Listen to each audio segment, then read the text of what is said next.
Russia says its forces have launched attacks on Ukraine's Donetsk and Sumy regions. The Russian Ministry of Defense says its forces launched strikes on 141 locations. Targets included energy infrastructure used by Ukrainian forces, as well as drone assembly and launch sites. Russian drones have also hit the city of Kharkiv. Several petrol stations were hit, and early reports suggest there are casualties. Overnight strikes also hit Odessa and MacAlpine, with residential buildings struck in both cities. Meanwhile, Ukrainian drones have hit Russia's Tuapse oil refinery on the Black Sea for a fourth time in over a month. Newly released footage shows thick black smoke billowing into the sky. Previous attacks led to an oil spill and took days to extinguish. Ukraine says it's also hit one of Russia's largest refineries in the Russian city of Perm. Jazeera's Audrey MacAlpine joins us live from Kiev. Audrey, following the overnight drone strikes on the Tuapse refinery, the fourth in 2 weeks, as I mentioned, how significantly has this campaign crippled Russia's Black Sea energy exports?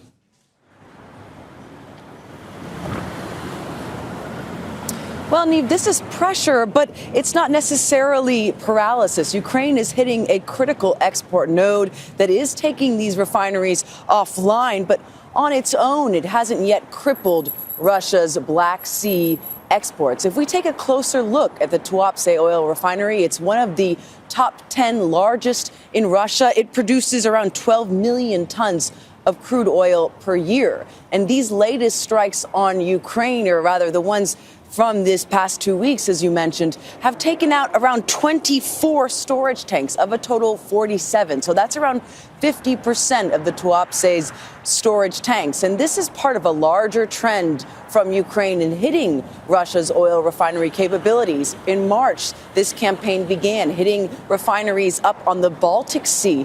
And in 1 week, it lost Russia close to $1 billion in losses. So if we look towards the future, whether or not these strikes will continue, it's hard to say, but locals in Tuapse have posted videos on social media saying that they believe these strikes will continue until the Tuapse refinery is completely destroyed. And Audrey, Russia has launched a record 6,500 plus drones in April alone. How is Ukraine's air defense adapting to this new tactic of simultaneous day and night strikes on cities such as Odessa?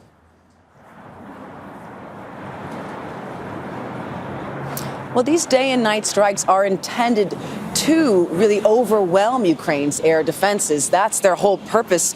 If we look at, the real issue here for Ukraine, which is cost versus effectiveness, there's really three main threats when it comes to aerial threats into Ukraine. There's the drone threat, which Ukraine is increasingly using these interceptor drones. You're looking at a $2,000 interceptor versus a $35,000 Shahed drones. But when it comes to cruise missiles and ballistic missiles, these are harder for Ukraine to thwart. They cost around $1 million for a Patriot missile or an Iris-T missile to intercept these. And that's why Ukrainian President Volodymyr Zelensky has repeatedly called for aid from his international partners when it comes to these more high-tech interceptor missiles.